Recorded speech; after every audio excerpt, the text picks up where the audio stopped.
మాకైతే సంపూర్ణమైన విశ్వాసం ఉంది. వారిని నేను కేసీఆర్ గారి తరఫున పార్టీలోకి ఆహ్వానించడానికి ఇక్కడికి వచ్చినాను. వారు సానుకూలంగా స్పందించారు. మాకు కేసీఆర్ గారితో నాకు వ్యక్తిగతంగా కూడా చాలా అనుబంధం ఉంది.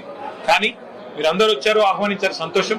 కానీ ఒకసారి నేను కేసీఆర్ గారిని కూడా కలిసి ఈ రాబోయే 2-3 రోజుల్లో నేను నా నిర్ణయం తప్పకుండా చెప్తానని చెప్పి జీవన్ రెడ్డి గారు చెప్పారు. చాలా సంతోషం. నేను వారిని కోరేది ఒకటే, ఈ రాష్ట్రంలో రైతులు, ఈ రాష్ట్రంలో పేదలు తిరిగి వారి మొహంలో చిరునవ్వు రావాలి అంటే కేసీఆర్ గారు ముఖ్యమంత్రి కావాల్సిందే.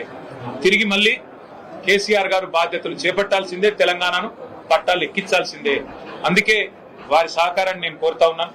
మా సహచరులందరం కూడా కలిసి వచ్చి వారిని ఇవాళ ఉమ్మడి కరీంనగర్ జిల్లా, అట్లాగే ఉమ్మడి నిజామాబాద్ జిల్లాకు సంబంధించిన ముఖ్య నాయకులందరం కూడా వచ్చి వారిని సాదరంగా ఆహ్వానించాము.